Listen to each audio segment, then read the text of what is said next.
What up, what up, what up, what up, what up, everybody? Welcome back to the Holly Street 96 podcast. Yeah, I'm back with my crew. I'm back with all my people. You know what I'm saying? And this is not, and for those of you tuning in, this is not the Wednesday Night Mix Massacre. It's Friday. So I'm back, you know what I'm saying? I'm back with all my crew. Trev, say what's up to the people. What up, what up, what up, y'all? How y'all doing? Welcome back.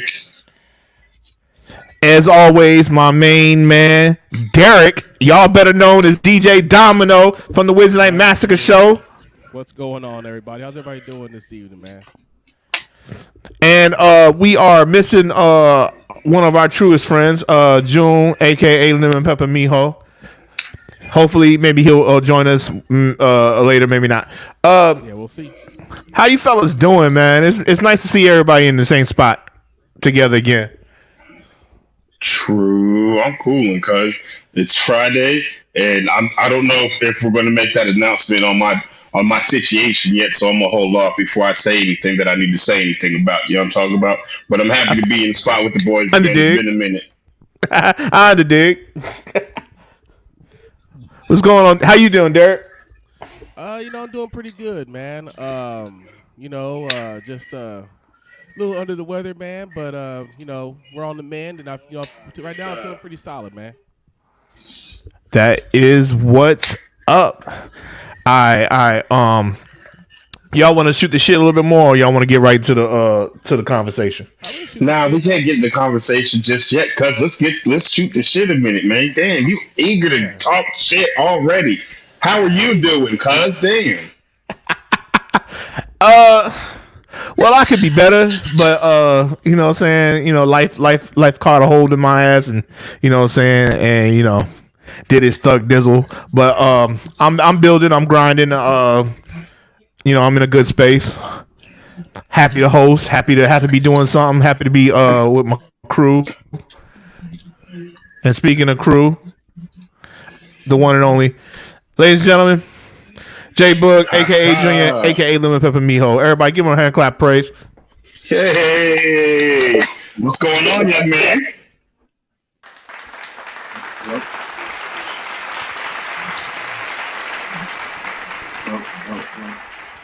Yes, sir. Yes, sir. Yes, sir.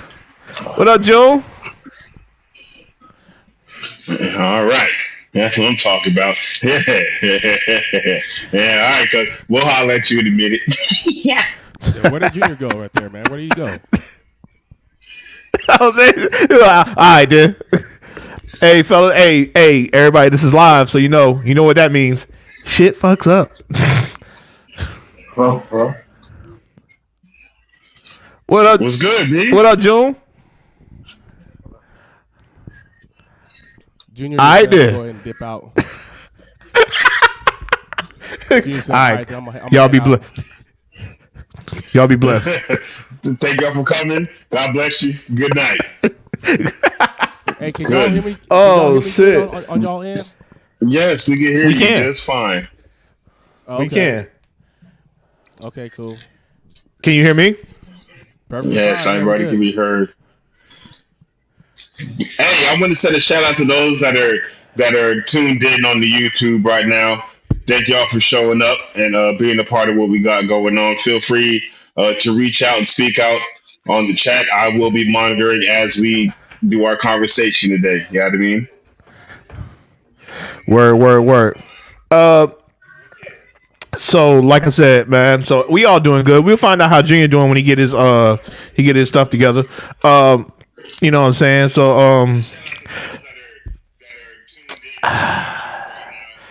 I want to start.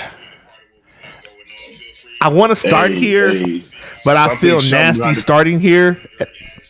Hold on, something's echoing, and I'm getting it really bad on my side. I don't know if it's just me.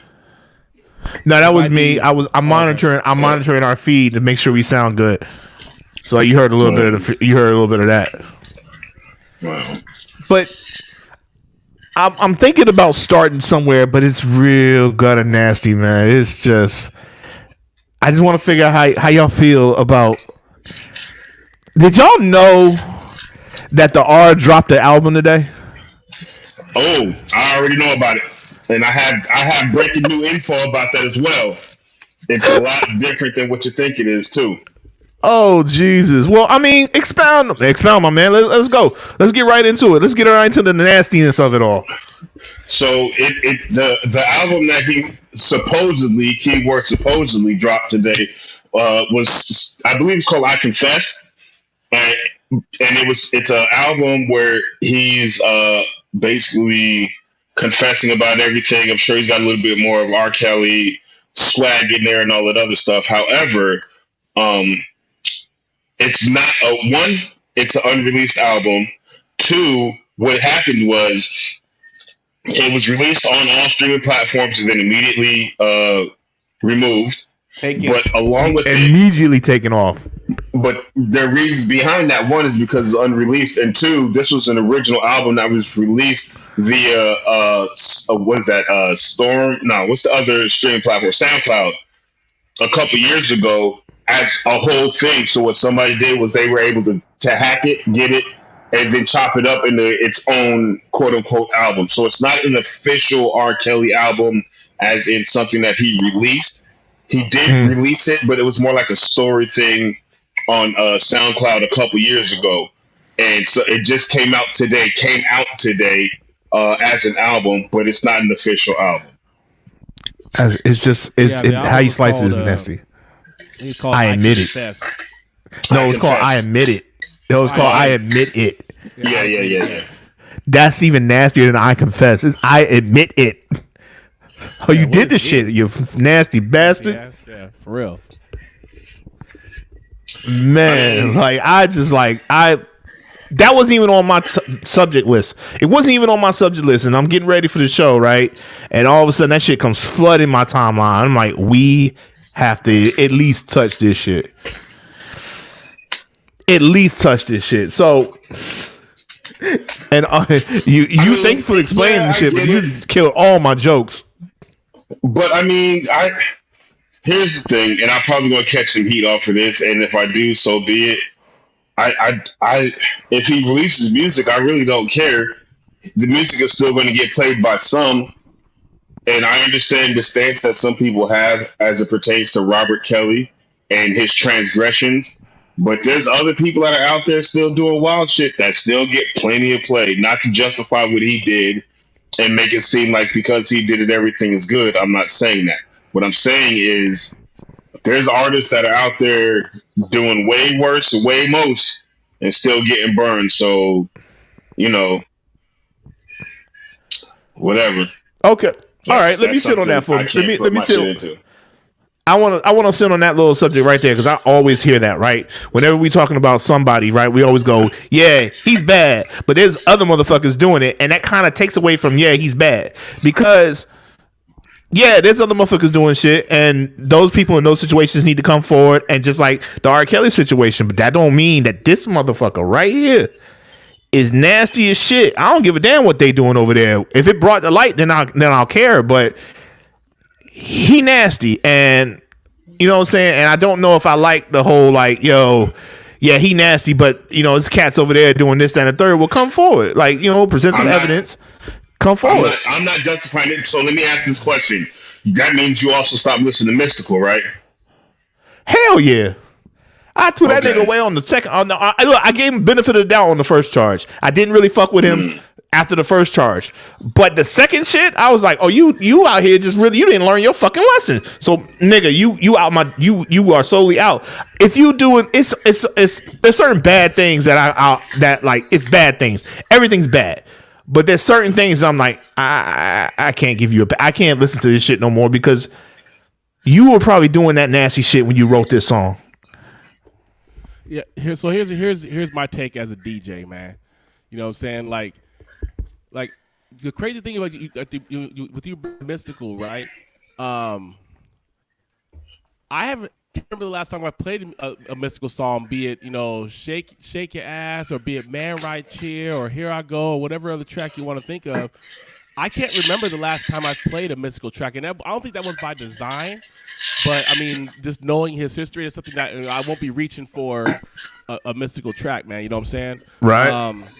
I was telling Z earlier about this. You know, back in a little while back, that there's artists I just won't play because there's too much music out there. You know what I'm saying? I won't play. Right. I won't play Ye, and I won't play. I won't play Ye, and I won't play freaking R. Kelly. You know what I'm saying? Hell no. Because there's too much music out there. Granted, I'm not. Yes, the music that they put out, is really good. You know what I'm saying? But there are situations where you can't separate the man from their talent. You know what I'm saying?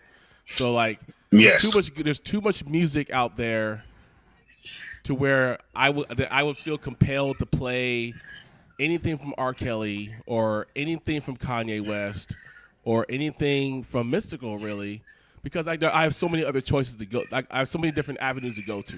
You know what I'm saying? So, as a DJ, what is your response when somebody makes a request of any of those bad transgression artists? What is your response? Are you openly telling them no, or are you just like nah, or you just ignore them? I actually haven't received any requests for R. Kelly or Mystical or Kanye West in quite some time, actually.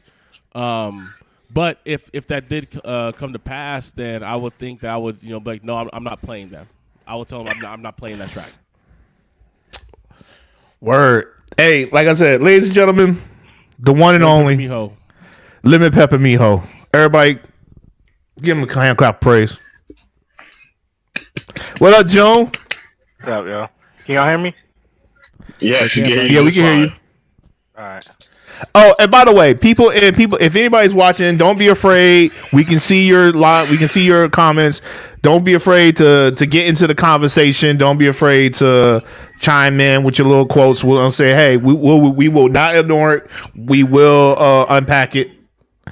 You know what I'm saying? Join the conversation. That's all I'm trying to say. So just to catch you up, June, we was talking about Mr. Aura, the R. Kells, the Pied Piper of Little Booties. We talking about that nigga right there, and because he just released the out. He didn't release as Trevor gave us the inside scoop. Album was released in R. Kelly's name today and was quickly taken off the airways. We were just talking about that. Wow, that's a good topic.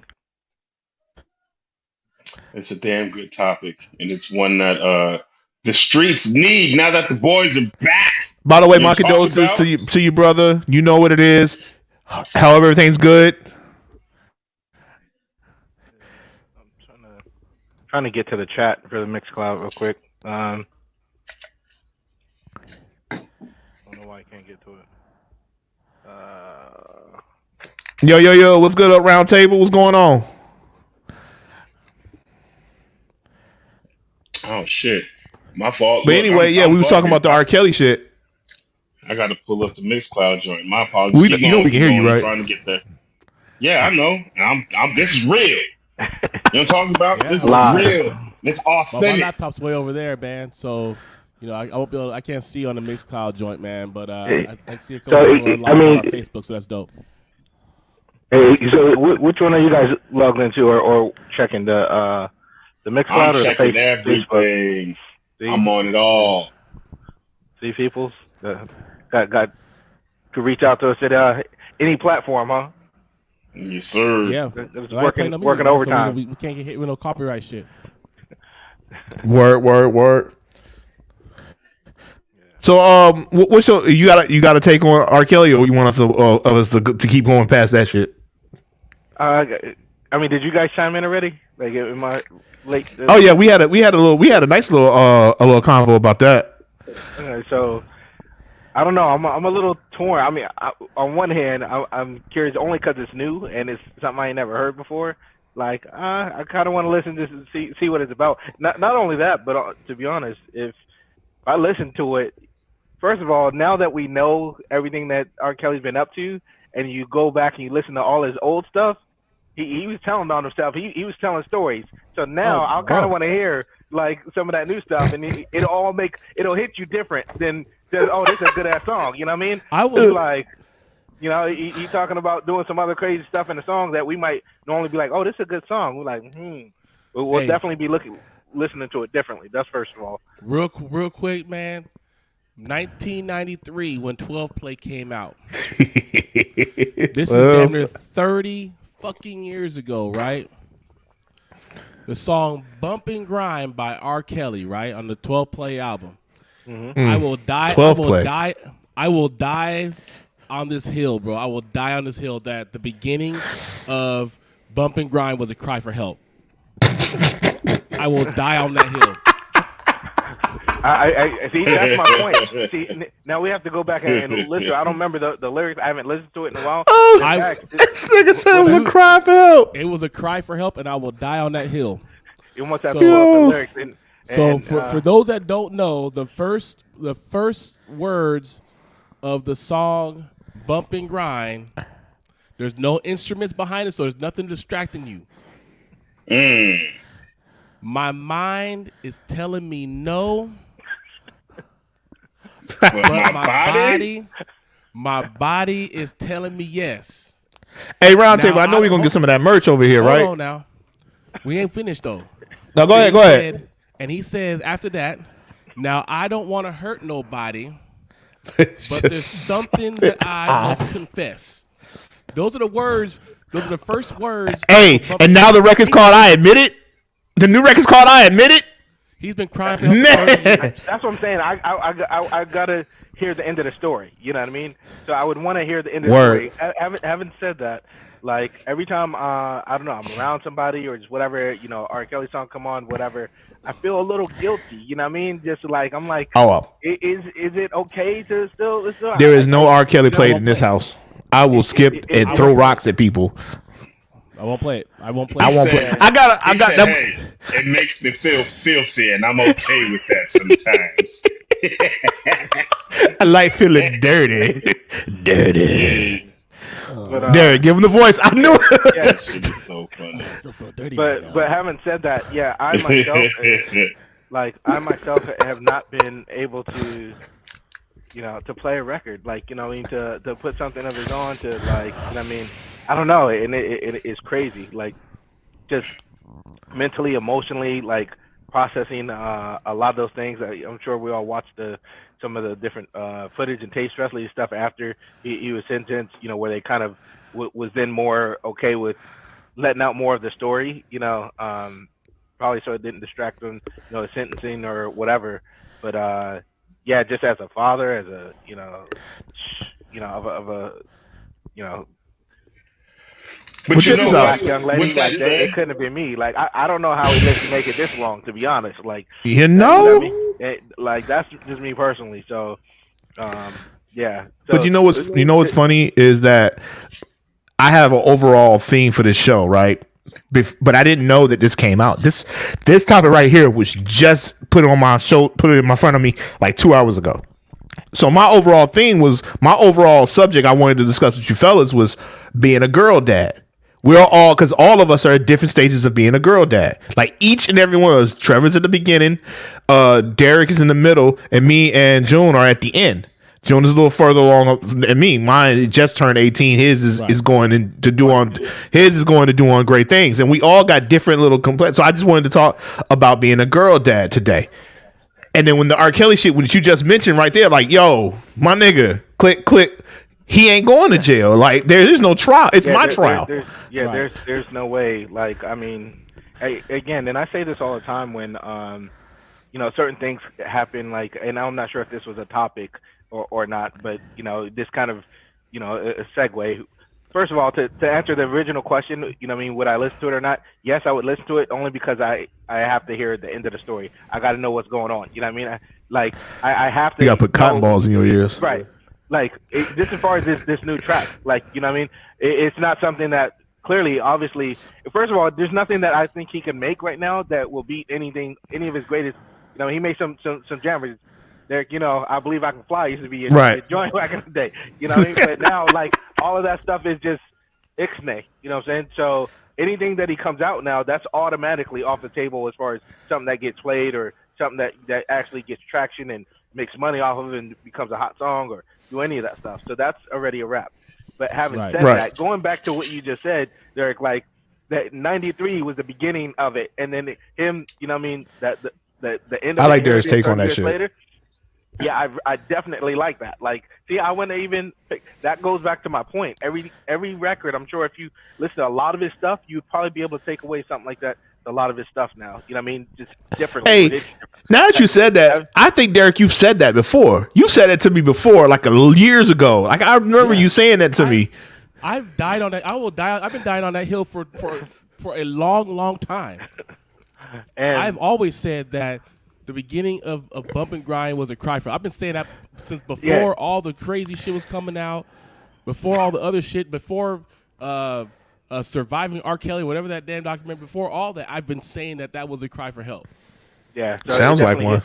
It definitely hits different. So that's the answer to that question. Yes, I would listen to it at least once just to see, you know, hear the end of the story. You know, it's kind of like a scary movie. You get near the end and you just be like, no, I can't take anymore. Let me just walk away. I can't walk away. Right I on.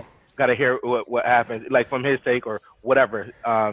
Having said that, I also think that going back to what I was saying, if it was me, somewhere along the way, like it wouldn't have gotten this far if that was my child. Like it's one thing, you know, and this kind of leads my thought into that whole thing about the young Charlotte, North Carolina woman who got, you know, unfortunately, you know, Yeah. died in Mexico and all that stuff or whatever. It's one thing when one of your close family members, child, whatever, something bad happens to them and you have no clue of who did it or what's going on or whatever. That's probably the worst feeling in the world because you're filled with so much anger and you don't know where to direct it. It's a whole nother thing for everybody to know, for all, you know where they're at, you know the hotel, you know this, you know exactly who, you know what I mean, or the address of somebody that truly like decimated, you know what I mean, your loved one, your child, whatever. That's a whole nother story. Like people have died out here for a lot less.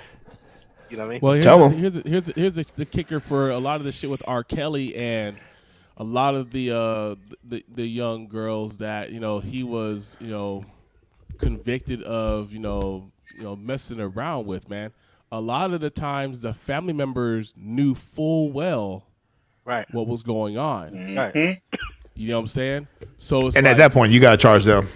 and Yeah, at that that's what- point, you know, you have to, you know, yes, R. Kelly obviously is very wrong and that's fucking gross and shit, but the same token, why would you knowingly, you know, put your child in a situation with somebody that either you know for a fact or has been heavily rumored since Aaliyah to be like that? You know what I'm saying? Yeah, and don't get me wrong. And then you're okay with this? Your daughter's like, I don't know, 14, 13 or whatever it is, and you're fucking allowing But her look, to fucking it again, not to justify it, but we know exactly why. Because before this, Well, yeah, all of it's this stuff fucking happened before social media, stupid. and it but was yeah. a motherfucking clout chasing thing.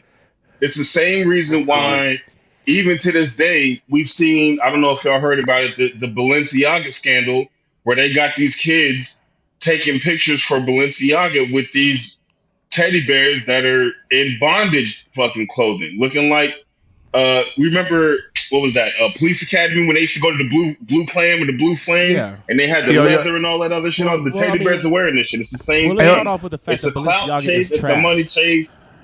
Let's just start with the fact that Balenciaga Well, is yes, no. trash.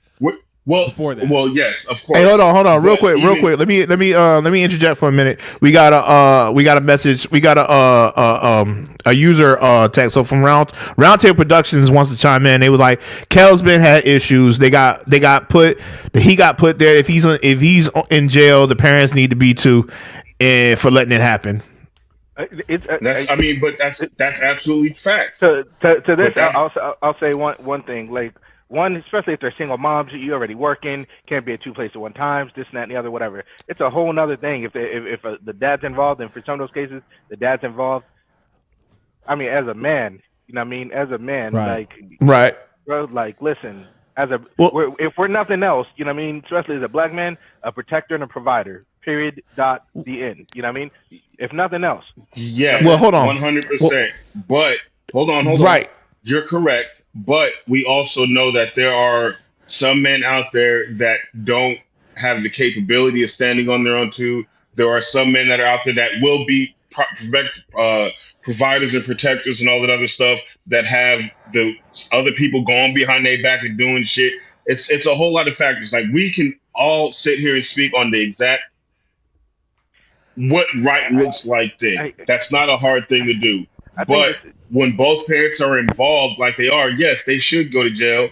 Even if it's found out that one did it without the other's knowledge, and that one that did it without the other's knowledge should go to jail. Because I'm certain if I'm standing tall on the no, hell no, my kid's not going there, and wifey still goes and does it, and the judge is like, hey, we're going to take her to jail.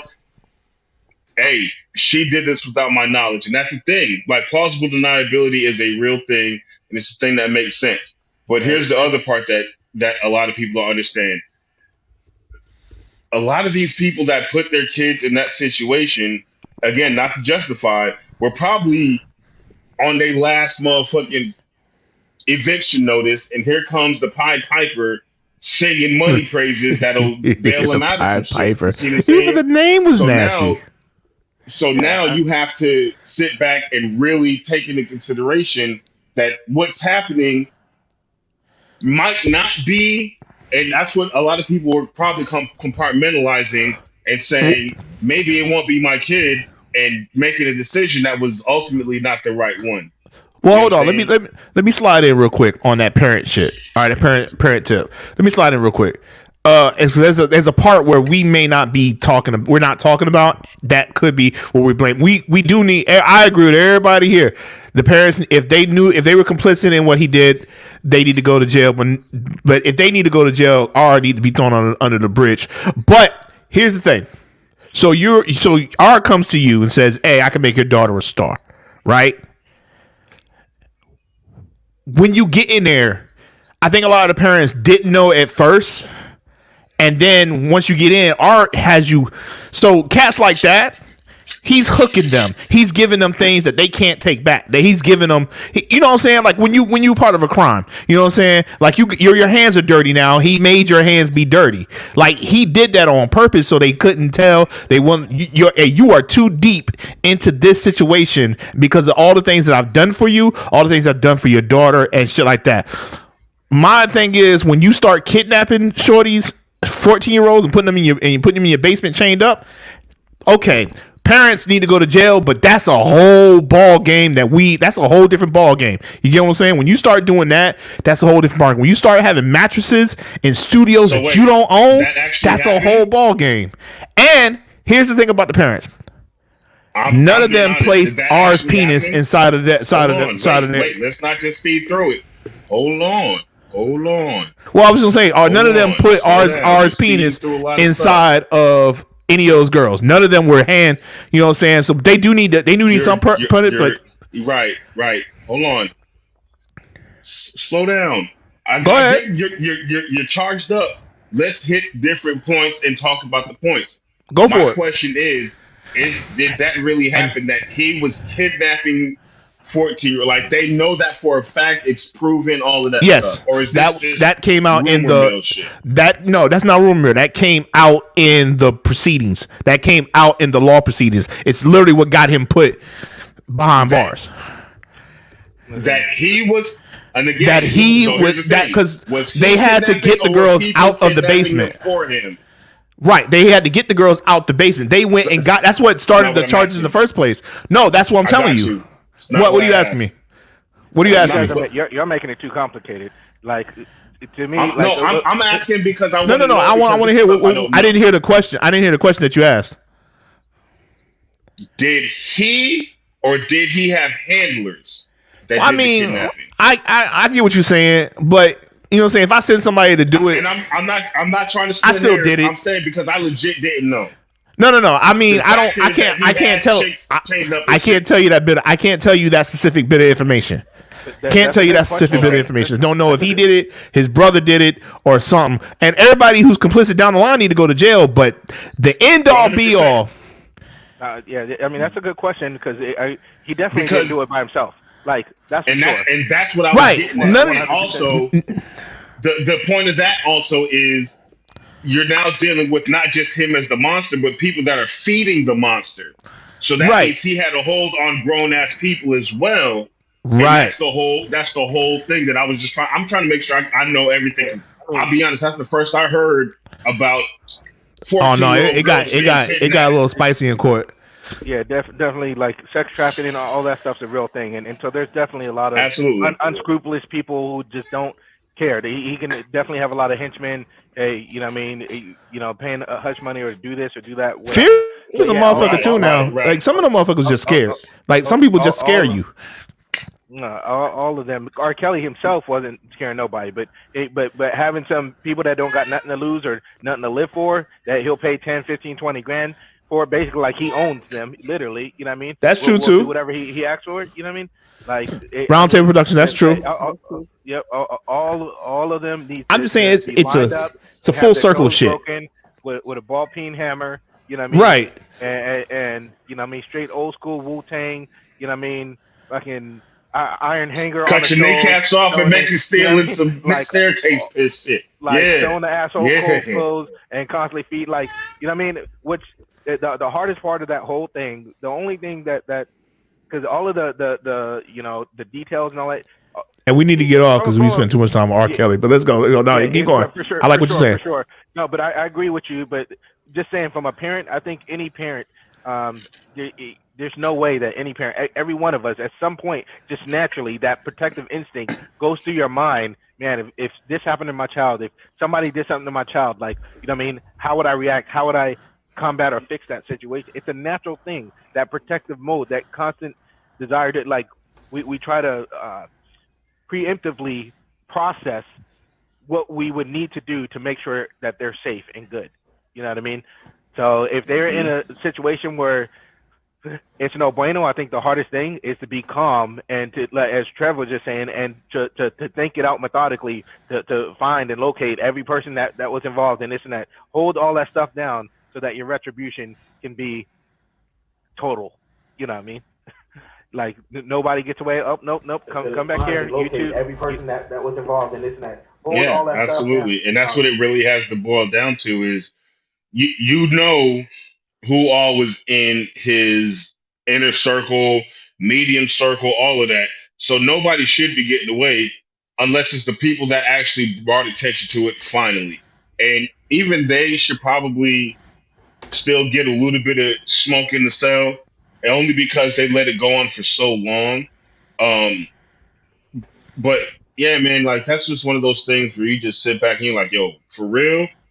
This many people were implicated, parents too, and this is another thing that shows that money really is like the root, you know, money and fame and recognition and clout and all of that shit really can change a motherfucker and make people do shit that when you sit back and look at it, you're like, there's nothing right about this shit in any stretch of the imagination, but you did it anyway. So yeah, you gotta pay what you owe. You know what I'm saying? One thing I always like to say, and you know, there's Fonte from Little Brother said it best actually. He said that money doesn't change you. It amplifies what you already are. Very true. Very true. And Yeah. Very true. Well said. Well said. And with that, let's move past Nastyville and get to sort of nasty. Brittany Griner just came home, fellas. yeah, We clapping for that? Oh, we clapping for that. I'm a clap Why for would that. we not clap for that? Yeah. I ask the questions, y'all answer them. I'm question. happy that she home. Yeah. Right, because I've been seeing a lot of halves and halves on this joint. Yeah. Why you say that with a certain level of disappointment there? Well, I mean, to tell you the truth, you know what I'm saying? Like, I'll have my point here in a minute. all right. So to tell you the, I'm very reserved in my response to this, as I've been since it became a thing. Yeah. I mean, she had, cannabis is practically legal nowadays. You know what I mean? And she had some little whatever the case may be. I don't know. Again, I don't know all the facts. I just read some of the little highlights, here and there or whatever. But it didn't seem like it was something that was worthy of damn near 10 years in a Russian prison. And To who? we're not- And this is why this is a weird thing. A lot of people, and I see both sides. I'm happy she's home. Do I think that was excessive? Absolutely, the whole 9.5. But let me go ahead and just finally speak on it.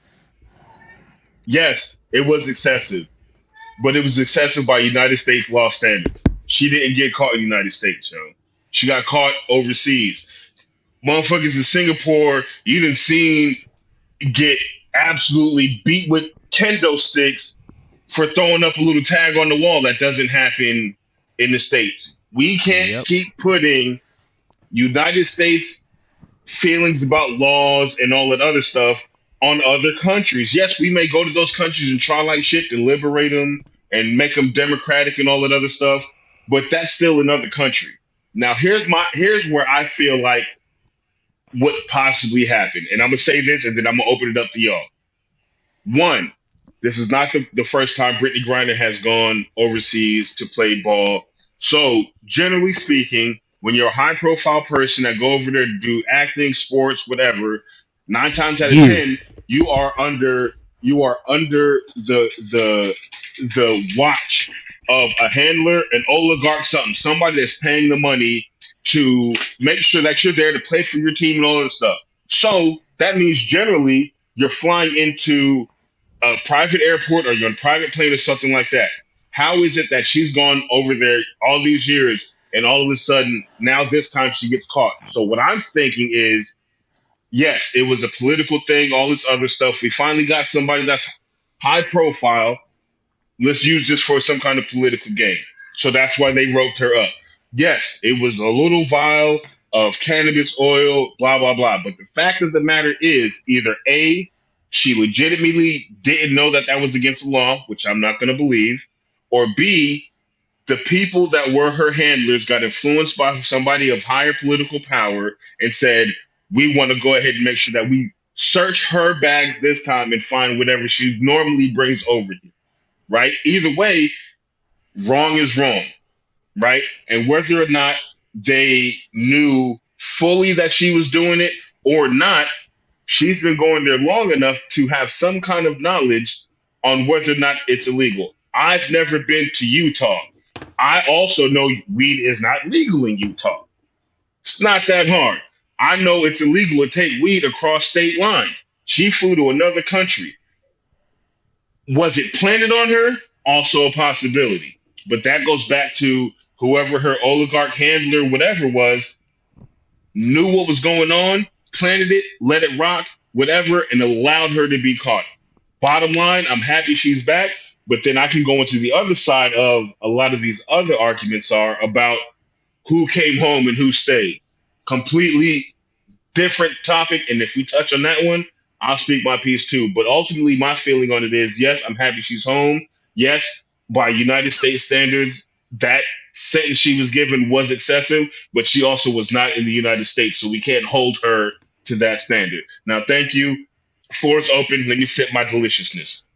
That is exactly the point that I was getting it to, because, a lot of folks, and I'm gonna be real with you, a lot of folks in the black community just losing their minds about, speak on it. How was Brittany Griner given 9 years for virtually no fucking THC whatsoever? How was it? Well, in Cali, it's perfectly legal for recreational use, or there's, well, guess what, man? She flew into Moscow, Russia, bruh. You know what I'm saying? It's different. I mean, you can't even take weed across state lines. If as long as the states are, if one's legal, one's illegal, you can't even bring it across state lines. You know what I'm saying? So, what makes you think that you could fly internationally with weed? You know what I'm saying? Yeah. So, so I mean, it's like one of those things you know or you should know. You know what I'm saying? So it's like you got. I mean. Yeah, am I glad that she's home? Yeah, because it's great. Because because the sentence was excessive by American standards. You know what I'm saying? the sentence was excessive by American standards. So that's why everybody has hoopla about it. But everybody's not taking that step back and seeing, look, this didn't happen in the United States. And yeah, was Brittany Griner essentially a political pawn to get fucking the merchant of fucking death back home on his side too? Yes. You know what I'm saying? She was a political fucking pawn. That's just call it what it is. Call it what it is. You know what I'm saying? Call it what it is. But, you know, I'm glad she's home. The sentence was excessive. You know, Trevor touched on, you know, the Marine that's over there still that could or should have been sent home, you know, in her place or in addition to her.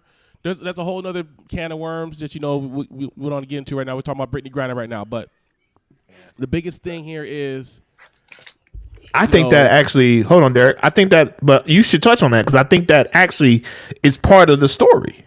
That's actually part of the story. It is part of the story. It is part of the story. So there's another Marine out there right now. He's been locked up in Russia for quite some time. To my knowledge, I can't wait for my turn. Go ahead. I'm sorry. I'm excited about this. He's I think he was accused of espionage, just a couple other things as well. But you know, it's it's a touchy subject. You ain't got to go too far into it. Touchy subject. But we all know what he was there for. I will. It feels up to me. Hold on. I'll do it. But I don't. No. But you know, it feels up to me. I would have brought both home. But I mean, you know, then again, I'm not a diplomat. I am not a negotiator for the federal government. You know, I wasn't in those rooms to say, okay, Brittany Griner for what's her face or whatever. But you know, and Roundtable Production just said, you know, that's way different. And there are different situations. You know what I'm saying? There are different situations. The Marine is accused of much more stuff than bringing in a cartridge of freaking TH of cannabis oil. He was indeed charged with espionage. Whole other animal. You know Right. So that's why I didn't want to go too far. We don't want to get shut down and taken off the air. And Trevor might just kill the fucking podcast with what he got to say. I know you're gonna. Nope. Go ahead, Trevor. Nope. Go ahead, Trevor. I'm going to speak exactly what we're talking about, and I'm going to. Hold on. Is Derek? All right, hey, Derek, you done? Yeah, pretty much. The point of everything I said, man, is glad she's home. Yes, the sentence was excessive, but yes, she did it in Russia. So, you know, she kind of fucked around and found out. You know what I'm saying? But I'm glad she's home. You know what I'm saying? You know, lesson learned. Don't go international with freaking with stuff that's illegal. You know. Hey, Derek, you got this. I love this saying that you have at the corner of fuck around. Yeah, what was that? What's that saying you always do? Oh, it's at the corner of fuck around and find out. And all right, hold on. Hey, Trev, like before you get it, hey, Jordan, you got anything, or can I proceed? Because mine's quick. Hey, mine is really quick too. Like I Go don't know for if it. I should go with. But the only thing I was gonna say is that I think people kind of just speed past the or not really speed past. I don't know. I think I'm just putting myself in Brittany Griner's shoes in the sense of way before all the stuff at the sentencing and all that stuff. And I just think like, damn, everybody knows that Russians can be hardcore. And you just think about, you know, over here where they're trying to sucker you with plea deals and this and that and the other. Think about like how much pressure they had to put on her for her to be like, I'm not contesting nothing. I did it. I signed up 10 years. Thank you, please. Like, you know what I mean? Like whatever you say, like, and it just so that whatever you say, like, yes. right. You know what I mean? I think about Chase, that part. Chase. And then, My name is Jeff. Chase. Yes, I do. I did it. I did. right, exactly. And her know that you know, like that's the very minimum. If you agree, don't make this harder on yourself, whatever, we can let you out of here with 9 years, you know what I mean, hard labor, you know what I mean? Make it easy on yourself. And You know? her be like, for that to be the easy side and her to be like, okay, I'm just like, bro, like I can only imagine the amount of pressure. Yeah, what was the alternative? What was the alternative Right, if she decided to go to trial? Right, and try and fight that. Probably spill the beans. How can we get into America? Like I don't know, nation. But anyway, all right. So here's my thing. Right. Oh, my bad. Were you golden? Yep. You know what I'm saying? All right. So here's my thing. Welcome home, Brittany. I'm gonna need you to. I'm gonna need at least 10 dunks from you because of what we traded. Because what we traded for you, you better become an all-star next season. Like for real, for real. You better transcend the WNBA like a motherfucker for what we traded for you.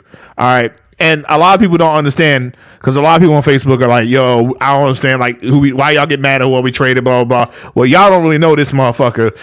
But us in the military, we know who that motherfucker is. And saying we're not gonna get into that because I don't want to get cut off of Facebook.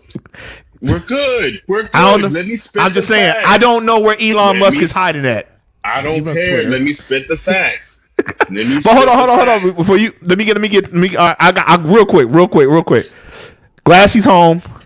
Don't like who she did. I don't know like it. I don't like who we traded for her. Because my thing is this: I can understand if she was on the plane doing nothing and they just said, "Hey, we found some shit." But nah, like Derek said, you were there for 10 years. You know the rules. At this point in time, you know the rules. You just got caught this time, and the Russians was like, "Ooh, we got one," because they just waiting for somebody to fuck up. They waiting for somebody to fuck up so we can start getting these political prisoners that we put in. I'm surprised he didn't ask for nobody from the Cold War. You know what I'm saying? From the old school KGB. So it's like that's it. But my thing was this: you did all this shit. You did it to yourself, man, and I don't like that shit. You did it to yourself. You ain't have to. You could have. You were heading home. You couldn't wait to bake when you got back to the crib. Like you were heading home from your from a season. Like you was heading back to the crib. You couldn't wait. Like so that's my take on it. And glad she's home. Congrats. Shout out to her family for getting her back. And glad she ain't have to do the nine on Hard Rocks, but shit still, man. Like we kind of lost the farm. We kind of lost. My man was like, "Yo, Biden was the worst trade. Biden committed the worst trade in the WNBA." He said that nigga traded Russell Westbrook and Michael Jordan for Toby Bailey. They niggas was just going off on this shit all day long. This shit was hilarious. Go ahead, Trey. All right, so this is per the Washington Post. All right, so the Marine that we keep saying without putting respect on his name his name is Paul Whelan, and we don't mean to not say Elon Musk name. is in the background. So here's what they're saying about Paul Whelan. Who is Paul Whelan? 52, Marine turned corporate security executive who was convicted of espionage and is serving a 16-year sentence in a Russian prison. He is also a citizen of 4 countries: United States, Canada, Britain, and Ireland. He's a former sheriff deputy and served several tours in Iraq as an active duty reservist. He was discharged from the Marines for bad conduct in 2008 after being convicted of charges related to larceny, according to military and court documents. He spent a decade working as a corporate security expert. At the time of his arrest, he was a corporate security director at Borg Warner, a Michigan-based automotive parts supplier. Now, he was sentenced to 16 years of hard labor in a Russian prison for espionage, in a trial he has argued was politically motivated and heightened tensions between the United States and Russia, blah, blah, blah, blah, blah. So here is what I will say about this, because I see a lot of my brothers and sisters in arms that are rightfully upset about this trade. Yes, it was uneven in the fact that this dude is a Russian arms dealer, the Lord of War, the Merchant of Death, all of those wild nicknames and all of that. Got it. But Paul Whelan has been there. So the point I want to make is everybody's trying to point fingers and play into the political role that they do for everything that happens, no matter what it is, good, bad, police brutality, racism, all that other stuff, and they're playing left and right. This person has been there for both a Democrat and a Republican president.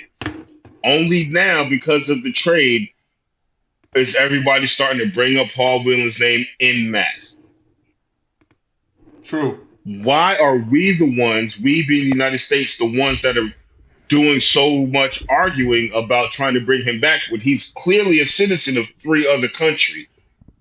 And now, because we did what we would have done for anybody else that wasn't convicted of espionage, because that's why he's there. So that's a completely different thing versus a THC pen, right?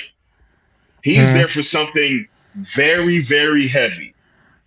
There was no way that the Russian people were going to get rid of a spy for their Merchant of Death. We can guarantee that because I refuse to believe that he has not come up in conversation as far as we'll give you your person if you give us our person. I guarantee this is the first time. The reason why it's such a high profile thing now is because you have a sports star, black female sports star, black female lesbian superstar. That was the topic of trade. It was an easier trade, not a smart one, of course, but also as the president, you have, or the president, Congress, whoever made the decision, you have that sitting on you to make a decision, and now you have to look at the amount of pressure that's being put on you to do something. Didn't hear anything about the last however many years Mr. Whelan was in prison. I never heard his name up until now. But now all of a sudden it's a thing because of Brittany Griner. Like, I get it because it seems uneven, but when you sit back, and those of us that have served in uniform, we know what bad conduct discharge means. We get it. We know exactly what that means. That means you weren't top tier. You know what it takes to get a bad conduct dishonorable discharge. Martial. You got to be doing some wild shit. A court martial, because it's very hard, right? And go to court martial. I know people that got DUIs that didn't go to court martial. I know people that got DUIs that got their shit swept under the rug. Whatever he did, grand larceny, stealing. Because we'll talk about it in a second. I was a supply sergeant in the United States Army. I know what grand larceny is because we get held to that standard as 92 Yankees in the United States Army, right? Grand larceny is a lot. This ain't toilet paper, paper towels, people. This is Big Willie shit. You see what I'm saying? And he got put out behind that. Right. So when we're comparing the magnitudes, you have to take the full scope in on everything. And all I'm saying is, be happy we got somebody who was wrong. It was a light set. It was an excessive sentence, but we also got to understand that there was no way that they were going to give us him because we could have been had him. True. You know what I'm saying? So I just wanted to put a light on the other side that people are definitely arguing about, and it's a good argument, but they're refusing to understand and speak. Right. Anybody want to take us home on the subject? I think that's pretty much covers it pretty well, man. All righty then. All right. Kanye West likes Hitlers. Like Hitler. Why? Next. I don't even want to talk about this dude no more, bro. Agreed. Next. I don't want to give him no shine, no platform to be spoken about. Next. All right. Next. Bet. Here. Bet. I'll change it nicely. Let me bring up a topic. Ladies and gentlemen out there in Facebook, YouTube, world. Before what's up, Junior? The only thing I was gonna say is that I gotta give Kanye credit because he, he put his money where his mouth was in a sense to the tune of whatever Billy that he lost, and so if he lost that and and he kept on talking, what else can they take from him at this point? So right now, there's not much else they can take left. Hold on. Let me say something about Kanye, and then we'll get whatever subject Trevor wants to get into. All right. With all this being said, right, I think the problem we're having with Kanye is this. People keep saying he's crazy. And there's a discussion going on in my house where I told my wife, it's like, he's not crazy. He is saying the same. Say what? I think in some of the stuff that he says, if you actually if some people actually like looked into some of the stuff, like a lot of the stuff that he's saying, it makes sense, but it get lost in all the other headlines and all that other stuff. And I think that a lot of that stuff is done on purpose. Like the media, certain other people are highlighting some of the things he says, so that way nobody else pays attention to some of the other things that he might be saying that might have some relevance to truth. Again, this goes back to Dr. Sebi. When he said something that's true, let me know. No, I'm just simply saying, like, listen, trust me when I say that the power that we do have, again, Dr. Sebi, a host of other people that mysteriously died, you know what I mean, certain other things happen, even you know what I mean, thinking of, Nipsey and all that stuff. And I don't know, I have a whole bunch of, my own, like, I don't know. Well, hold on. As much as we progressed, you know what I mean, from the end of slavery to now, like, we could have been a lot further along. But I mean, there's a reason that we wasn't taught to read. You know what I mean? There's a reason that we wasn't allowed to have access to certain information. And now that we do, there's a lot of misinformation or still suppression of information that's going on. You know what I mean? And over time, yeah, we're fighting through it. Where a lot of us are having better jobs, certain other things, whatever. You know what I mean? But I'm just simply saying that there's still hints of Willie Lynch syndromes and pitting each other against each other, and the misinformation. There's again, the whole crack epidemic, like whole Ronald Reagan scheme thing from the 80s and 90s up to now. There's a whole bunch of different things that's still happening to suppress us at a certain point. And again, Kanye may be mentioning or hinting on some of these different things or topics or whatever, but again, a lot of that stuff's getting lost in some of the other statements that come out pretty crazy, or the stunts that he pulls, and it makes us that from the a grand basically we don't got no Farrakhan's right now. Farrakhan's off the pretty much they can't have him speak. God forbid we have another Million Man March or something like that. Like who do we got? Like what I'm saying, who do we got? And Kanye's not going to be it. Damn sure don't have Kanye. You know what I mean? But that's my point. You know what I mean? Like, like even because again. But hold on. We on some. Hold on. We on some. We are way further than Kanye now. We on Black Heroes and shit. But no, I mean, not hold go on. that far. Just simply saying that. Hold on, Kanye. Listen, there's a thing going on in my house, right? Where I tell people like this: Kanye West is not talking. Kanye West is simply not for the black people no more, because he's transcended that. He is saying the same shit. All this shit has been said before. All the shit he's been saying on this little run he's going on has been said before by Trump and every racist white person out there.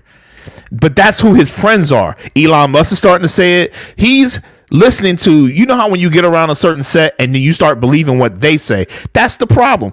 All of his black billionaire friends are over here. He put them over there. They don't deal with them no more. He only got his white. Cut out.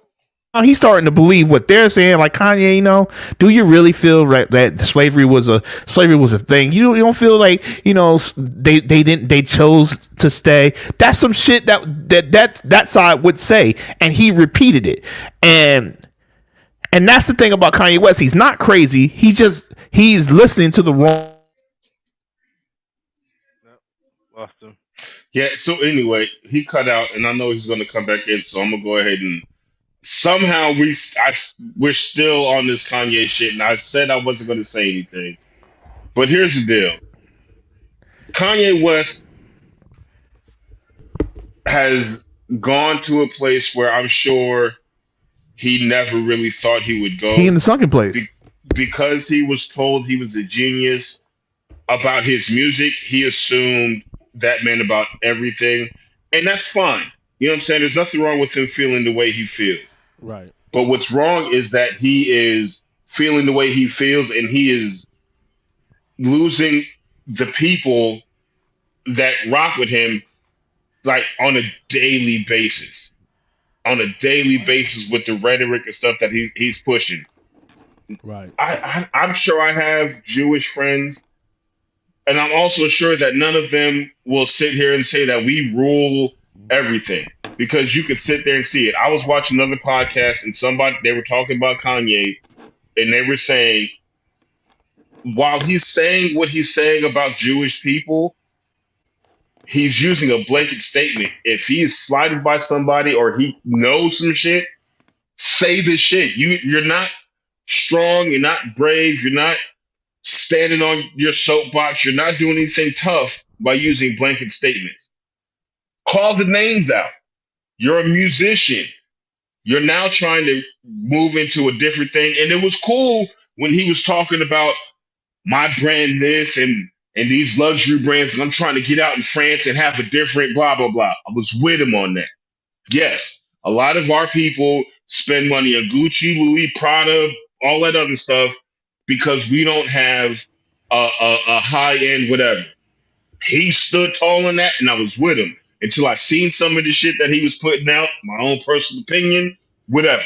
But still, the thing he was doing was he was perpetuating what he was hearing, Dietrich, to your point, from other people in the circles that he was trying to be a part of, and it made it look like he was willing to say anything to be a part of them. When he spoke on the George Floyd stuff, everybody collectively, I heard it. I was sitting here watching the podcast, and when he said it, I heard everybody say, "What the fuck?" And it was weird. I had to pause the motherfucking podcast. And I was like, yo, there's no way. And now in the latest stuff, he said on another podcast, I love Nazis and Hitler. Like, he's just saying stuff now because he's in afterburn. Kanye West is not crazy. Kanye West is trying to be accepted by anybody who will accept him. And Kanye West has also said he's not at his creative best when he's using the medication that he's supposed to be using. And this is showing that he's not using his medication because these are not clear, concise thoughts. This is him getting on anything with the microphone and saying whatever he can to keep his name out there.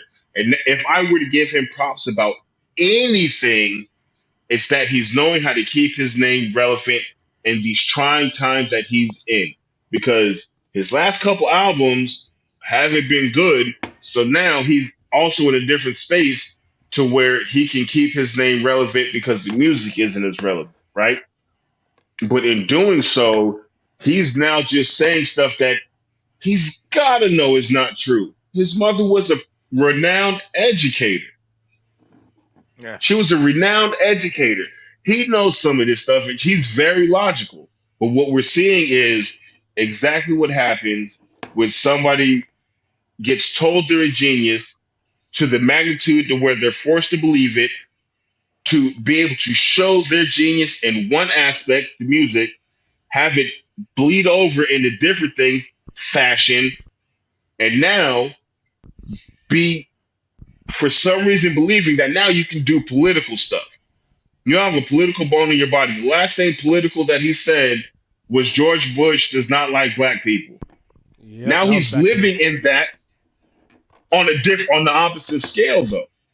And it's wild to see, but I just don't like talking about it because I was one of those people that was able to say, I don't care about his antics. I like his music. Music ain't good no more to me. So now the antics are outweighing the music. And now you got to sit back and just say, when will it stop? He done already lost money. So to your point, what does he have to lose now? Nothing but his sanity. And that, for me, it appears that clearly that's not enough of a loss for him because he's doing exactly what you're not supposed to do, trying to dig out of a hole with a shovel. And all he's doing is just digging deeper and deeper. You can't dig out of a hole digging down. And he is doubling, tripling down on what he's saying, yo. And it's unfortunate to see. You know it's bad when It is very unfortunate. When the new Twitter, headed by Elon Musk, who specifically said that he will be reinstating accounts for, among other people, Kanye West and Donald Trump, you know, that Kanye West starts tripping so bad on Twitter that Elon had no choice but to suspend his account again. You know what I'm saying? Grand opening, grand closing. You know, and like I guess his last tweet was, apparently, allegedly, CP3. See, I was told y'all caught- somebody was going to try to shut us down. CP3 was caught up with Oh yeah. CP3 was caught up with Kim Nigga out here Kardashian ratting. allegedly. You know what I'm saying? I don't know, man. I'm just here so I don't get This fined, nigga out but, here ratting. He's gonna leave a trail of destruction. You know, Look, but hey, I mean, Kanye. Charlemagne the Kanye's what he God. is. bless Hold on, his hold on, heart. hold on. One at a Sometimes time. he'll One at a drop time. jewel. Hold on, Trev. He Hold on, said Trev. the Derek same wasn't thing. finished. Hold on, Trev. Derek wasn't finished. Yeah. So I mean, what I was saying is, Kanye West, he's indefensible, and that's all I gotta say about that. And even though he has a shit ton of songs that are fantastic, I cannot, in my good conscience, play any of his music going forward. So there's that. Charlemagne said, and it's something that rings true, and it was the simplest quote, but it makes all the sense. Hurt people hurt people. And Kanye West is somebody that's hurting from what I will say, and I think we might all be able to agree, from the loss of his mom. I think that hit him so hard, and he has not been able to recover from that, and he's just doing what he can to kind of hold on. It's unfortunate. It's sad. I want so much better for Kanye. I think he has the capability of being a for real pillar in the community of hip hop, in the community of ethnicities, because he's able to reach out and transcend and do a whole lot. But I think because he's hurting so much, it's he's unable to really get it together, man.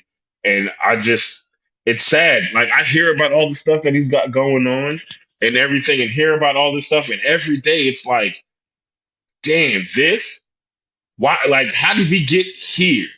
And it's just snowballing out of control. And I hope he hits a point where he just sits back and he's like, all right, I'm tired of this. I'm ready to find some kind of fixing.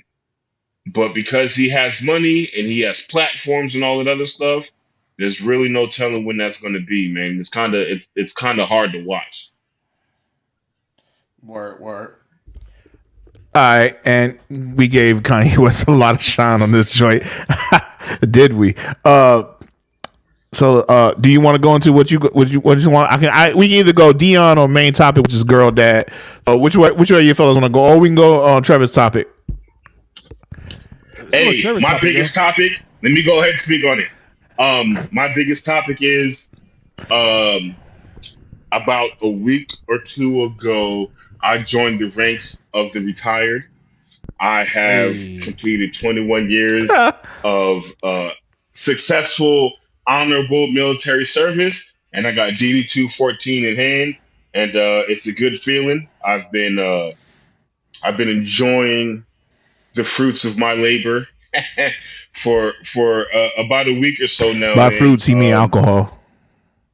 Yes, not those fruits. As a matter of fact, we out here. You know what I'm talking about. But Hey, Heineken, give us that sponsorship. It feels good. No, this ain't Heineken, baby. This is something else. Hey, it feels give him good.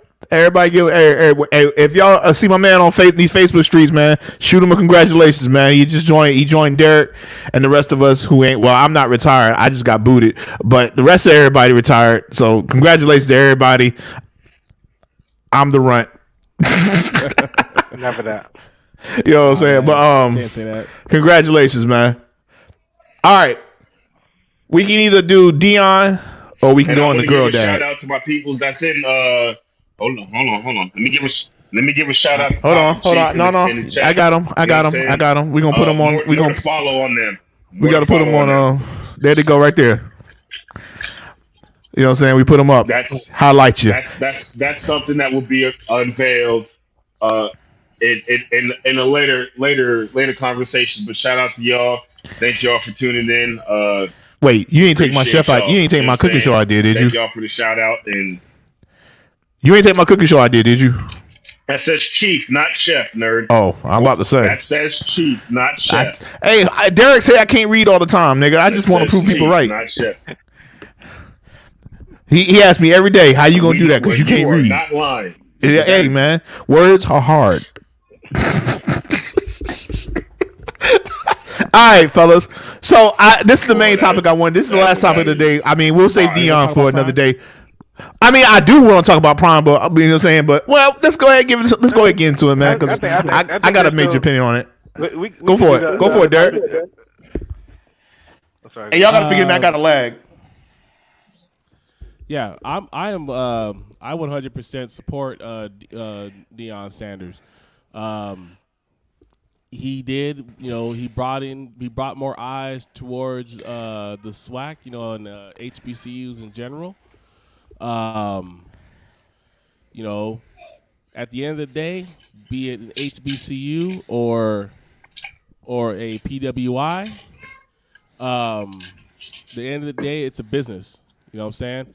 Even more so with college athletes being able to make money off their own name, image, and likeness. You know what I'm saying?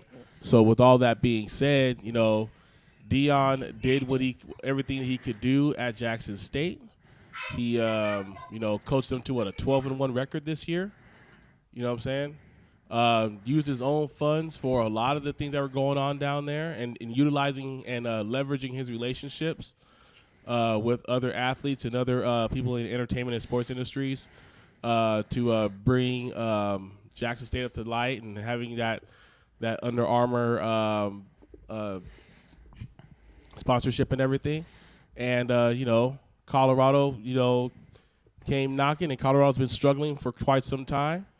They're going to toss you $5 million, you know what I'm saying? And that's money that Jackson State, frankly, can't match, And he said, he said it best himself, terminate or you elevate. You know what I'm saying? And, I feel that he doesn't owe Jackson State anything. He came over there and he delivered wins. He delivered, eyes to that product. I think he has the right to move on. It's a business.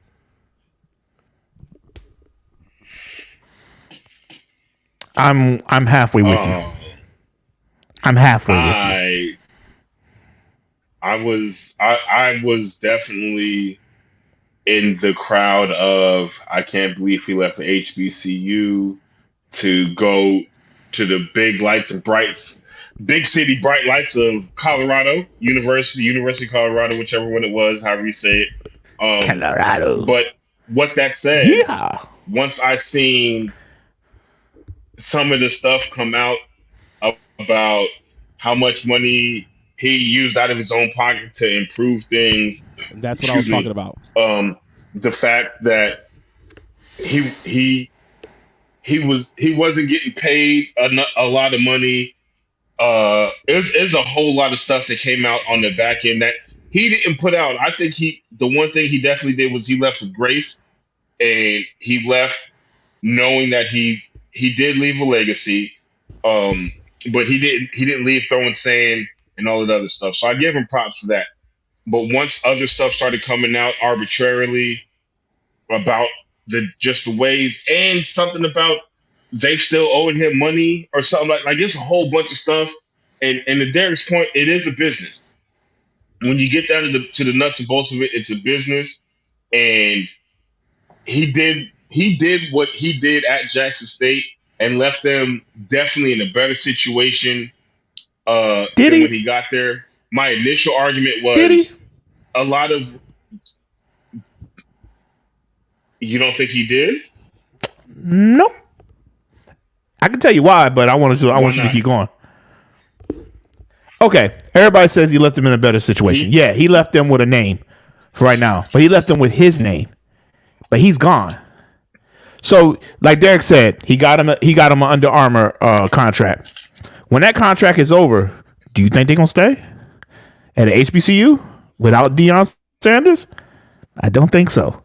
He used a lot of money. He didn't get paid a lot. You're talking about the physical stuff, but what I'm talking about is the state of the stadium before he got there. Not just how packed the stands were, but the actual physical status of what it was. The building itself was in absolute shambles before we got there. And the school didn't pay for that. The school didn't pay for the locker rooms. They didn't pay. Deion Sanders came up with that out of his own pocket. So, yes, I he get left you. them better. Not just because they got Under Armour and all that other stuff, No, but because of I the can go fact there that to the stadium what too. he did for the school as a whole, while they were taking money from him, not that they didn't give him a good enough paycheck. I'm not saying that. Reports have come out that they were purposely not giving him money that was contractually obligated to him. I got that, but that's fine. Hold on, that's fine. That's one little thing, and you place that over here. Little? It's little. It's little. Because why did you go there in the first place? Deion, it's that's where I Deion was in the Sanders. He beginning. could have gone anywhere he wanted to. He would have gone anywhere he wanted to. But I think He couldn't have because he tried to and they No. didn't pick him up. But go on. I don't think that's the case at all. But because That's I what don't think happened. I don't It's think not it's exactly I don't think the there's too case. many That's what schools. happened. Hold on, I don't think there's too many schools that's turning down prime time. That's exactly Sorry. what happened, though. That's But exactly nah. what happened. I though. think That's he exactly went what there. happened. I think he went there for a reason. I think he went there to create on this whole because it's just a coincidence that he went there with the whole. Hold on, because you guys are gonna get me wrong, and I'm like I said, I'm halfway with you guys and I'm halfway against you guys because I look at it like this. He did something great for his family. He made the move that was great for his family, but he did it on the back of the HBCU movement. So half of that shit is good, half of that shit ain't good. So I'll say this, just to chime in. So before he did the college thing, and I mean, if you kind of know or follow them, like prior to that, like, he was really involved in. They have their own little, there's some top tier private academy schools in the country, especially when it comes to basketball. You guys know of some of these, like the ones up in Nevada and, just around the country. So for Deion, he pretty much was a part of that same element for football at the high school level, you know what I mean? And they had their whole nice big academy, and he was a big part of that, and for years, not just overnight. And so him initially trying to transition that to the college level, especially as his kids were growing up and coming up to the college level, and I think that's ultimately what brought that about, because he was pretty much every step of the way with his kids. You know what I mean? Like involved in coaching at whatever level his kids was at, that's where he was coaching at and following on. And now at the HBCU, and of course his son now, like, following him where Pops go, like we doing this together. You know what I'm saying? So that's been more so like his I think legacy than anything. So I don't think it was just about that. And to Trevor and Dirk's point, he did try to go to some other schools for whatever reason. That's where he ended up landing at. He did his thing, and I think it's still too early to tell like what's gonna happen at the next level. And to be honest, like the last few years, I haven't watched college football like that in quite some years, probably the last like 5+ years or so. So it would be cool to see him take a school like Colorado to an exciting level where I actually want to watch some games and some other stuff. I mean, sure, I haven't been excited about watching college football since like Colin Kaepernick and a bunch of other even I don't know, Oregon State used to be bomb, and even Boise State and all those other like smaller schools. Well, Oregon's not small, but I mean not Oregon State, but University of Oregon. But point being, a lot of those different schools, used to be. It used to be really good and exciting to watch the college football games. Lately, I haven't been getting that same level of excitement. I'm sure there's some decent, people playing and all that stuff or whatever, but I don't know. I'm just not into it. Hopefully he can help add another element. I think a lot of people will be watching and be like, oh, okay, you know what? Let me check this game out. Right. Well, to his point, Colorado was like 1-11 or some shit this season, so they're definitely they're not awful. good. So him going there, we will see exactly what happens. And he's also in his first state of address, if you will, to the team of Colorado, he told them flat the fuck out. Some of y'all might want to go ahead and hit that transfer portal because I'm coming here with luggage. Meaning he's bringing yeah, some I heard that people too. with him. And he damn sure did already. He got his quarterback from Jackson State. He's bringing people with him. You know what I'm saying? So he's not a bad coach at all, because clearly he did his thing down there. Like I said, at first when I heard the news and all of that, I was on that train of, damn, you're leaving HBCU. Your whole soapbox moment was, I'm here because I'm going to bring some notoriety to the SWAC and all sorts of stuff. And he did that for the time that he was there. But also for the time that he was there, stuff was happening behind the scenes that were directly a detriment to him as the head coach, monetarily and otherwise, that led to him bouncing. If things were going good, I feel with my heart of hearts that he'd have never left. All right, Derek. But stuff was happening Hold on. where he had to leave. All right, go The ahead, reason Derek. why I can see where Deion Sanders is coming from with such succinctness is because Speak your shit. I know what you're about to do. Do it. I, along with Don Dimas, went through a very similar situation Mm-hmm. when we were on the coaching staff at Mar Vista High School. Mm-hmm. Negro, I was there. Okay, so then you should understand then. I don't like the fact that you didn't mention my name. Well, Oh, he's talking about people that did stuff, That's buddy. some fucked up shit, nigga. He's talking I was about the people fucking that were- freshman coach. but you were there too. You Yes. remember? So I mean, we can draw parallels, like how Trevor touched on, like the facilities and dealing with administration there and not getting their just due and all this other stuff like that. At the time, Mar Vista had 2 fully functioning gyms, and we were a varsity basketball team and couldn't practice neither one of them because they had chairs set up in the old gym and some other bullshit was set up in the new gym. You know what I'm saying? Among other things, dealing with an AD that whatever reason, didn't like us for whatever reason, you know what I'm saying? All those other things. And bearing in mind that we all went and played at Mar Vista, you know what I'm saying? So when the opportunity came up, we did our best to build up Mar Vista to, a local, back to what it was back in the 90s, you know what I'm saying? But when you're getting fought every step of the way and a better opportunity presents itself, in our case, it was Bonita Vista, you know what I mean? Then, yeah, of course we're going to take that step. That's why I don't blame Deion at all. You know what I'm saying? Because I know what he's going through. I not exactly what he's going through, but I've been through a very similar situation. You know what I'm saying? To where you no matter what your no matter what you've done at this place, and you want to do the best that you can at this place and bring eyes to, in our case, Mar Vista. But, if it doesn't work out and a better opportunity presents itself, then it is what it is. Nobody leaves a place where they are appreciated and successful. Nobody look at all them coaches that are still where they're at, or they leave and go to another program and get that same love. It's a package deal. I can go as what I did in my job, I was fantastic at. And I got picked to go places to help make them better. So anybody that gets put in that position where they are respected, appreciated, and compensated accordingly, you're not leaving. But as soon as one of those things fall by the wayside, you're gone.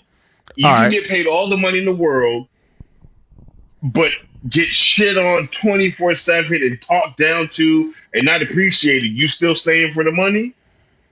No.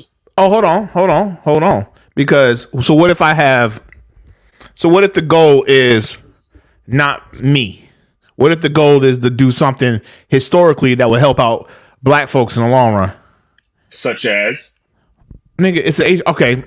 We keep sending our kids. HBCU. Hold on. We keep sending our kids to these. We keep sending kids to these top. We keep sending our top prospect black kids to these schools: Ohio, Notre Dame, UNC, all these white schools.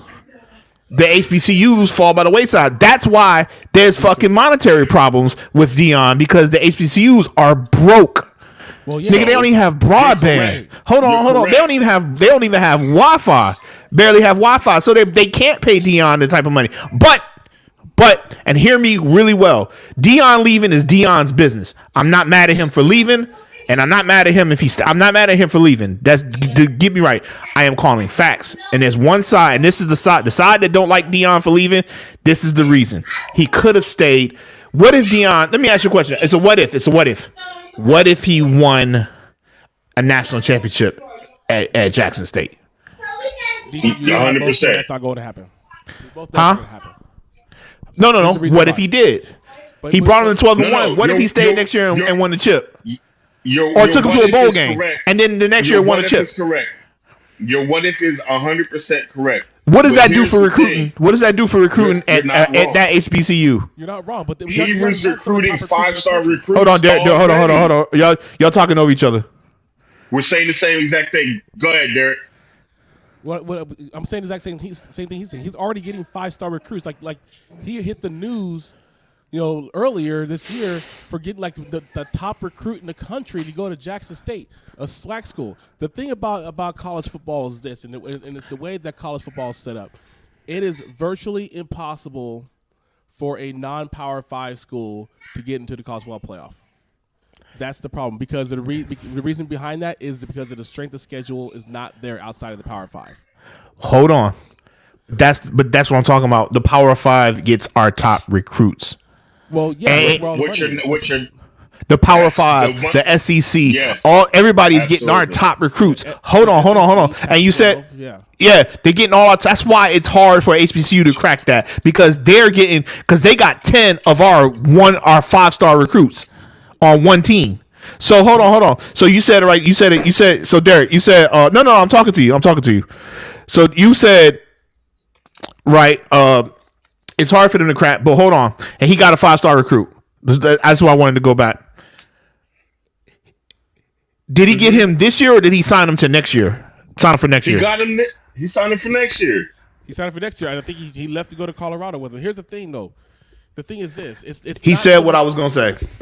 Yeah, he went to Colorado with him. But here's the thing, though. Here's the thing.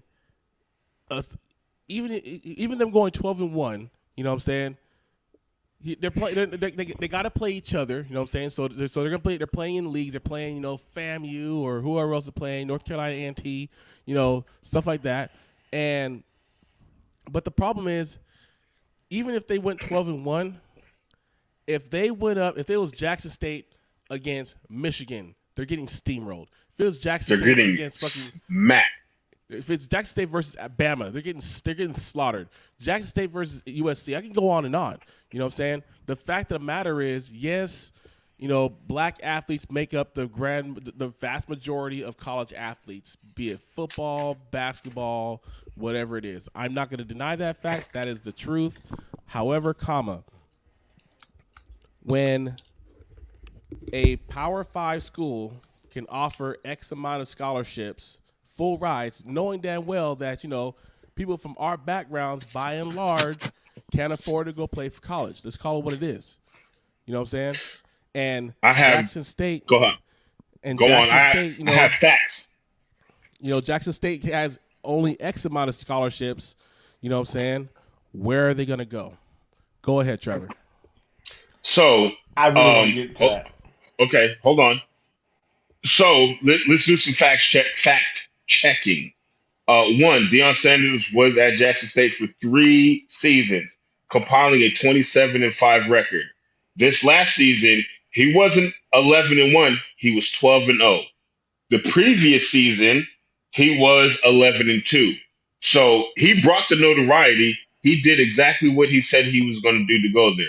He's pulling 5-star recruits, and he's taking them to Colorado. He brought exactly what needed to come to Jackson State. But what I'm saying is, again, you don't leave where you're appreciated. And clearly, the money that he was getting wasn't an issue, because he wasn't getting it, and he stayed for 3 seasons, and he was coming out of his pocket to improve the facilities. The money that Jackson State was getting while he was there had to be substantial, because they were now Bright Lights Big City. You're getting the notoriety of a Deion Sanders. But they were misappropriating funds.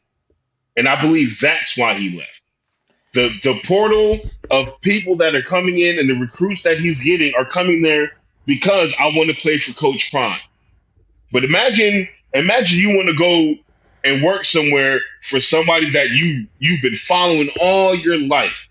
You know what I'm saying? Hey, R.I.P. Jay Dilla, but I get to go and be tutored by Jay Dilla on how to be nice or Dr. Dre or something like that. And you get there and everything about while you're there is fucking whack.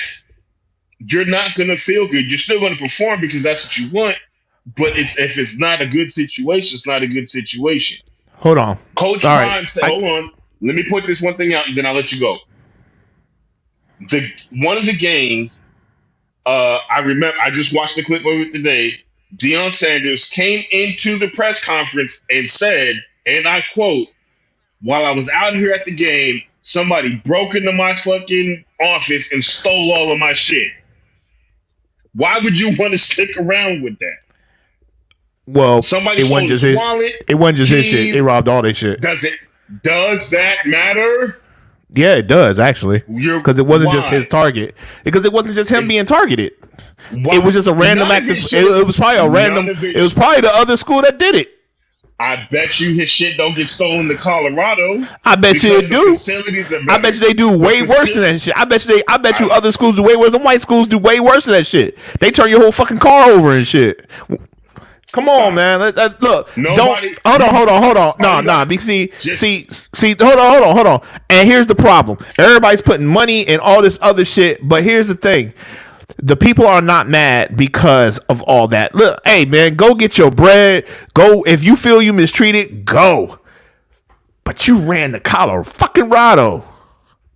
So Yeah, that is a big no, man. That's a big fucked up situation because it looks like the optics are you use Jackson I State understand that. to get to the white school.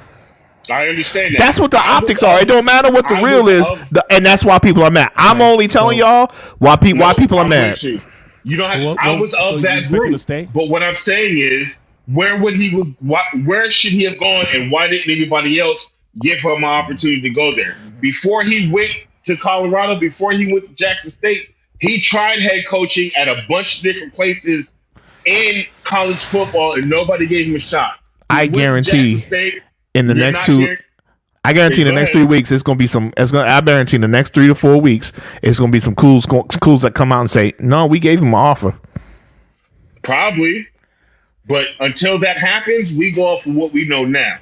Right And on. what we know now is he tried before Jackson State to go and head coach or coach at any capacity at several different colleges. This is on record. Nobody chose him. He goes to Jackson State. He makes them look way better and doing much more improvement than what they did in the past. While he's there, stuff is going south as far as what should be happening at a school that is now getting an influx of money. He went to Colorado, yes, white school, whatever. That's what you're hung up on. But I'm my not hung thing- up. I Hold reported that- on. I'm not No, hung that's up on not shit. hung up. But That's what your I'm argument saying is. that's what the your optics look argument like. is. The optics are the optics. Nobody say I'll say I haven't heard anybody say that's what the optics are, but that could be what it is. But if those are the optics, that means nobody else was willing to match their fucking offer.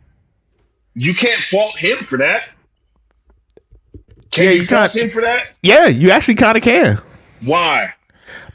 I've been saying it the whole time. I'm not saying that he's bad guy for taking the money, but I am saying he could have changed. No matter what Derek says, he could have changed the face of HBCU sports. Period. He did. No, He did. he didn't. Because if he did, I will hold on. say If he this. did and he leaves, everybody would stay. I will say this. Do you know who one of the freaking most winningest college football coaches are of all time? Please don't say Nick Saban. It's not Nick Saban.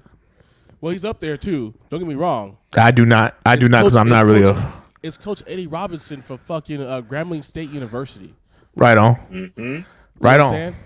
Yeah, He you're had right. You're right. well over 300 wins. Right. Did he ever get a chance to go for a chip? No. Not Because because it's the listen. same but but it's the same situation though. You know what I'm saying? Were there people that went to Grambling because they want to play for Coach Robinson? Yes, Doug Williams comes to mind. Yeah, he won a Right. Super Bowl with the Redskins, but you know, at the end of the day, you know, it's the same situation. You know, does it suck that an HBCU has virtually no shot to win a freaking an NCAA title, be it at basketball or football or baseball? Yes, it does. Norfolk State made it to the final to the dance. They did. They made it to the NCAA tournament. Yes, of course. Right. But got the round of 32. No, they got past the round of 32. So They actually made. They actually. No, they didn't go to. They went. Yeah, actually, I think they did make it to the Sweet 16. They went far. They went far as they could because that was the year they had. What's his name? Played for the Knicks. Oh fuck! It was a center. Leon something. Anyway, I can't remember his name. I'll figure it out. But in any event, well, all I'm saying is this, and Derek, you can attest to this. You're right about Grambling State, right? But I guarantee if you look at Grambling, and they won because he was a damn good coach, right? But he never got his taster's choice of that draft class coming out of high school. Not once. I can guarantee you if you look up who was on his squad every year, he never got anywhere near the top 20 of that draft class. It goes back to the money. Right. Money comes from boosters. The boosters, the boosters are people that are your alumni.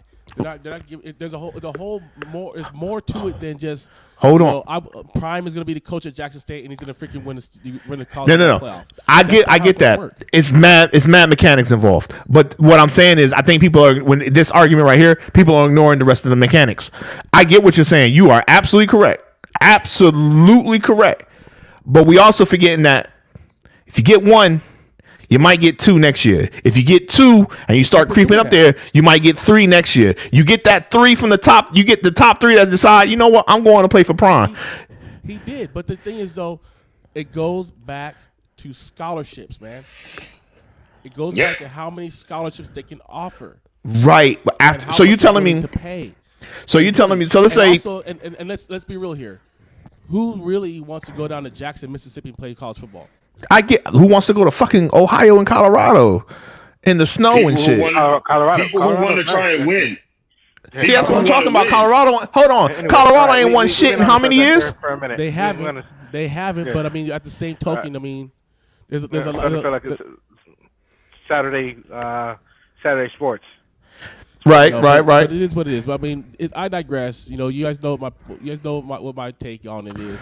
Right. Does it suck? Yes. Hey, we just conversating. I mean, the fact of the matter is, it's the reason Jackson State is not Ohio State is because of economics.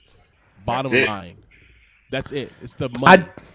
I still think you can beat economics. I still think you can beat the economics of football. I still think you can beat the economics of football, and I will always believe that. I think it just takes television contracts. I think you need to look at attendance of the schools themselves, booster money. It's so much more than that, man. That's what it's all Hold on, about. no. It's See, so much and the more reason I say that because we have seen powerhouses fall, new powerhouses rise, powerhouses fall, new powerhouses rise. If that's the case, then the same powerhouses will stay the same all the time. They pretty much have, Dietrich. They haven't. Remember do you remember when USC was a powerhouse in football? Do you remember when the Pac-12 was a powerhouse in football? Do you remember when it was all SEC? Dietrich, There's still prominent programs in college football. There's still powerhouse in your definition of what you're saying. When was the last time USC went to any kind of bowl game? I'm about to speak on that every single year they're in a bowl game. They're in a bowl game every single year. Are you fucking kidding me? There was a whole 10 years they weren't in a bowl game. Point them out. About the national championship, Dietrich. There was a whole 10 years when fucking what's his name left to go fucking Seattle and fuck the team over. You're talking national championship. You asked about I'm talking bowl game. Okay, let's go. I got you. I got it. I got you. Because I am a USC fan. So am I. So was I. All right, so 2020 and 2021, there were no bowl games because of the Rona. Okay. Yep. So the last bowl game that USC was in a bowl game in 19, 18, 17, 16, Keep going. 14. They missed 2 years, 2010, 2011. I mean, they played for the national championship in 06. They played in 3 straight Rose Bowls: 07, 08, 09. Played in the Emerald Bowl for the end of 2010 season. Didn't play in the bowl game. Lost in the Sun Bowl.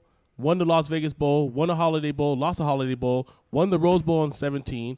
Went to the Cotton Bowl. Sound like they got bowl in the name. They missed 3 in 10 years. They missed 3, but the only reason why you're doing that though is because you have to win a minimum of 6 games. And even then, if they win a minimum of 6 games, they can still. All I'm saying, hold on. There was a time when Alabama wasn't shit, and then Alabama was a powerhouse. There's a time when all these teams weren't shit. Then they rise up to power, and then they lose. They lose and the recruiting class doesn't like them no more. And it's all about the recruiting class. You're saying powerhouse. What is your definition of powerhouse? When you say powerhouse, what do you mean? I can say that has fell off, that has not came back, and the only reason that has happened is because they got the death penalty from the NCAA was SMU. Yep, that's the only one. I mean, powerhouse you'll have teams you'll have still teams that prominent. they'll go higher and they'll go lower, but you're always gonna have your Penn States. You're always gonna have your Michigans. You're always gonna have your. So let me ask you a question. Y'all are telling me States. They're always gonna be there. Yeah. So y'all telling me there's no earthly way that an HBCU can ever even rise to a bowl game. Not a major. They play in bowl games. They play in bowl games. They have their own. No, I'm talking about the bowl games that count in the now playoff system. It'll take forever. I will never say never, but it's unlikely. And they would have to join. They would have to join a major conference because, like, the Rose Bowl is between the Big Ten and the Pac-12. They're not a part of a major conference. That's the only thing. They play in bowl games. And it's not even HBCUs. Look at your teams like Appalachian State that are known dynasties for their division. They're playing in bowl games, but they're not a part of a major conference. So what you're doing is you're trying to count what's happening with a undefeated season of Jackson State, and you're comparing them against an undefeated Georgia. If Jackson State played Georgia, it'd be 150-0. That doesn't take anything away from Jackson State. They're good, but the conference that they're in doesn't put them in the same conference as the Pac-10s, the ACCs, the SECs, none of that. Hold on. So let me ask you this. Then we'll leave this. If the top 5 recruits, right, the top 5 of the 100, let's say their favorite player is Marshawn Lynch.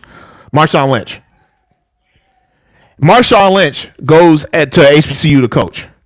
The top 5 are fans of Marshawn Lynch. The top five recruits go fans of Marshawn Lynch.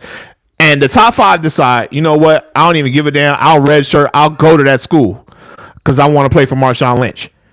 Does that change that HBCU's outlook on a bowl game? Now this is the number 1 through 5. What do you mean? What do you mean? Does it change it? Are you saying? Does that change their outlook? Does them having the top 5?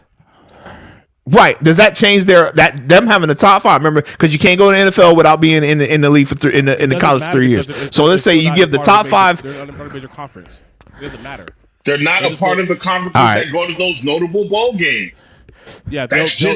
So let's say. All right, let me ask you a question. They and wax by 69-0. That's what will happen. So you telling me if a school had the top 5 recruits, they still get waxed? No, I'm just telling you that we're saying the that schedule they'll be playing up against dope in the SWAC, but that same top 5 recruits that go against the SEC team like Georgia, it won't be exactly what you're trying to make it out to be. They'll have the top 5 recruits, fantastic, but they won't have the capabilities and the processing and all that other shit that the top NCAA Division I schools got. It's a difference. The SWAC, Jackson State went undefeated. Without the top 5 recruits, they still went undefeated. You're going to put them against undefeated Georgia? Who wins? It's not about recruiting all the time. It's about what you have the capabilities of. Nah, college is about recruiting. College has always been about recruiting. Physical therapy. Because that's why Alabama wins so much. It's about. We'll leave this. We'll leave this subject. It's about recruiting. No. Hold on. It's about recruiting, but it's also about conference. You cannot take conference out of it. If that was the case, and they had the top 5 recruits, that means you had, let's just say, quarterback, running back, and 3 receivers. Nope, let's do it this way: quarterback, receiver, running back, and top 2 cornerbacks in the nation. So there's your top 5. You're still forgetting about your fucking O-line. You're forgetting about your linebackers. You're forgetting about your fullback. You're forgetting about your coaching staff. You're forgetting about the facilities where they have the capability to recover properly, and the amount of people that are there. It's a whole lot more. The Division I teams that are in college football have better everything. Deion Sanders Not had all the time. nothing. Not all the time. Deion Sanders had nothing and took that team to 12-0. That same 12-0 team, props to them, will get smacked by any of the top 4 teams in college football right now. And you can't say no. Yeah, you can, kinda. You can say no. Explain. You can no. You tell me I can't say no. I can say no. Oh, okay, I can yes, say you can no. Say no. You'll be wrong. You can. Yeah, I don't you can know, say but no. see, I don't know about that. See, I don't know. But the point is that he just could have changed the outlook on the black college situation. Period. In the story, and that's the half of the people that are mad at him, and the other half is you guys. You guys are. I understand. Like I said, I understand why he did it. I'm just saying he used the HBCU to get what he needed for his family. I understand that. Kudos to him. He didn't need to do anything for his family. That man had money. And I'll say that shit. He had bread because he spent it on I would have done the HBCU, same shit. And they did him dirty. I'd have done the same shit. He had bread and spent it on the HBCU, and he still got bread. And they did exactly what the downside of some of the stuff that happens in the black community is. They misappropriated funds and they ran off somebody good. He did everything he was supposed to do there and then some. But you're going to stay where you're not appreciated? You keep getting shit done dirty to you? No. If you do, then that's on you. But he's not going to do that shit. All right. One final subject. Well, all right. Well, we that can do the subject, or it's 10:18. We all want to either we can do the subject, or we can cut this joint early. I mean, not early, but we've kind of went over time with that last subject. Yeah, let's wrap it. Let's wrap it up, yo. Well, that has been the podcast. Hold on. Can we just at least say what the subject was? Oh, it was just being a girl dad, man. I wanted to get your guys' stories and opinions on how it feels to be a girl dad. I really that's a sensitive subject for me. Like, you know what I'm saying? Ever since Kobe passed, I really feel like, damn, I think girl dads are like really, really super special. So I know that's what we all are. So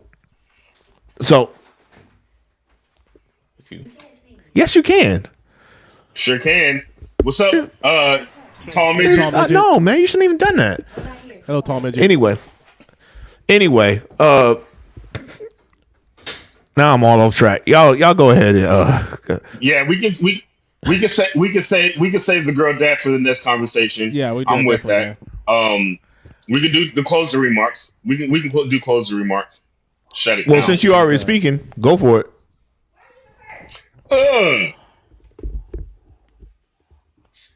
Gucci Mane just released the album with 80 songs on it. I have been your fantastic person on the mic.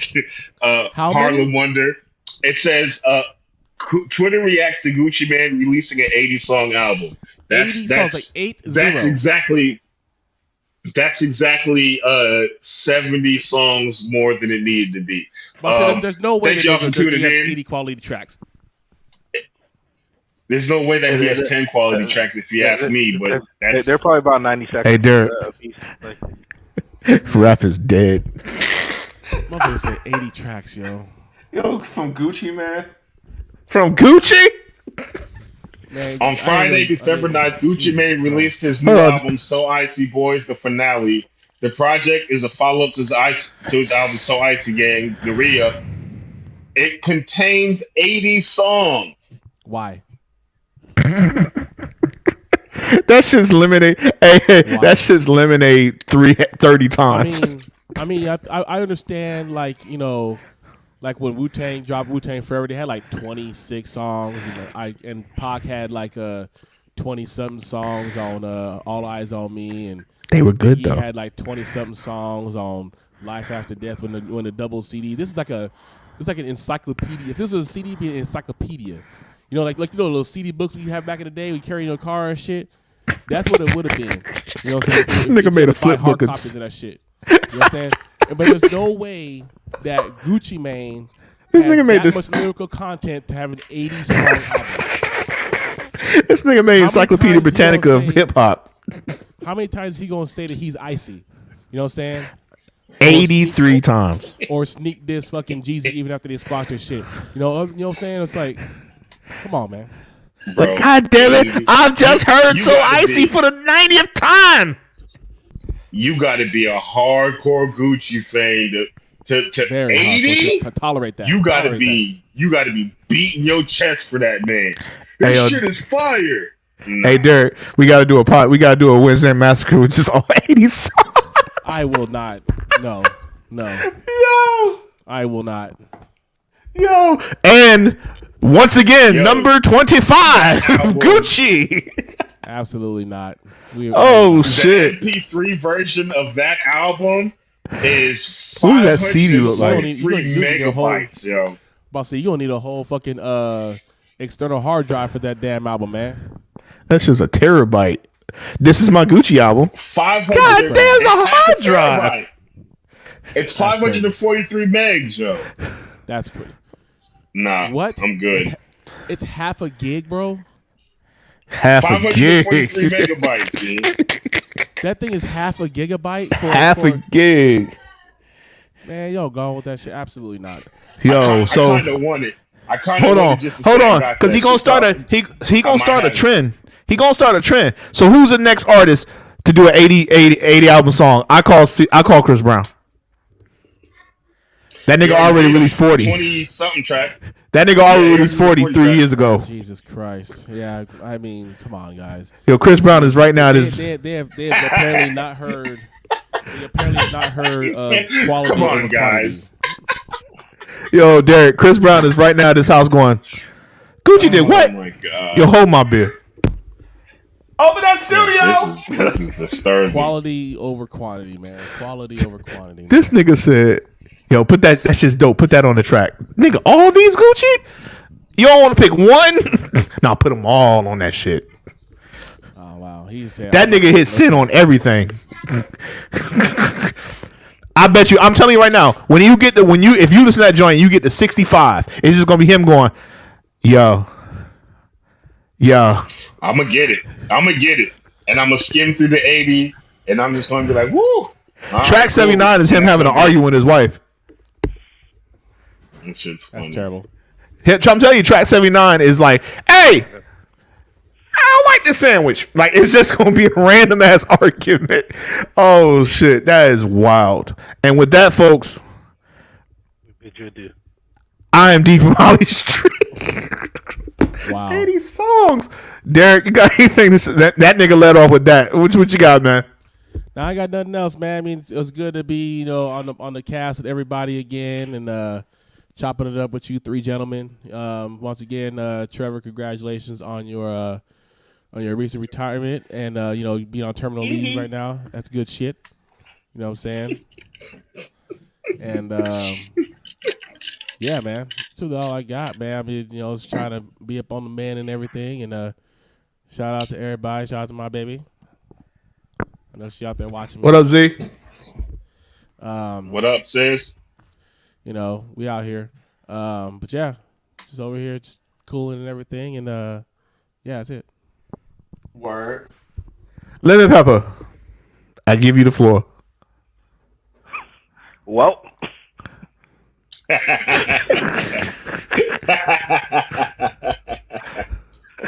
Oh shit. that's all I got.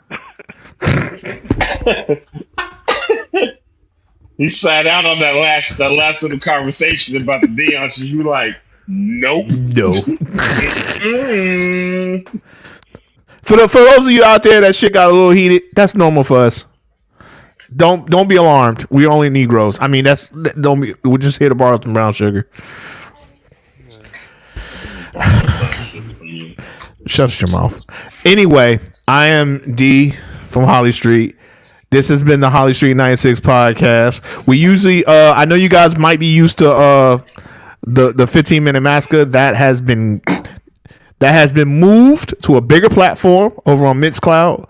It's now called the Wednesday Night Massacre Mix Show, where DJ Domino, does his absolute thug dizzle. So if you don't know, go over there. You know what I'm saying? Right now it's on holiday break, but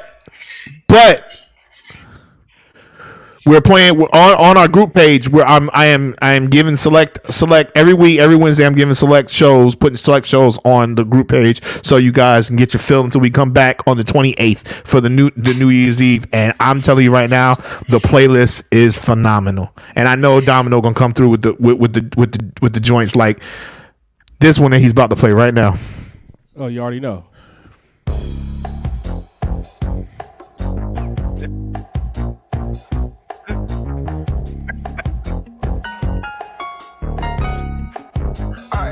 Can I get to the yams? Sweet yams. Show me the way, 'cause I got bills to pay. Just a little sampling for y'all for the Wednesday Night Massacre Mix Show. You know what I'm saying? Come join us. You know what I'm saying? Have some fun with the boys. Every now and again, we got our celebrity guest hosts, Harlem Wonder and J Boog on the joint. You know what I'm saying? But come have a good time with us on Wednesdays. But be here for the podcast. I think, fellas, y'all think 2 weeks, 3 weeks for the next joint?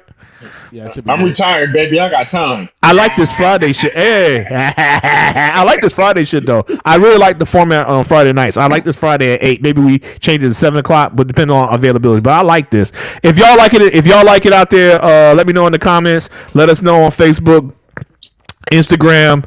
Everybody should know where to find us by now, social wise. And yeah, be here when we talk about girl dads. Should they exist or should they be hung with a feather? You know what I'm saying? Like, you know what I'm saying? Hey man, being a girl dad special. And with that note, I am D from Holly Street. This has been the Holly Street 96 podcast. And I want to say peace to YouTube and Facebook. We are outro. Yeah, peace, y'all. Peace.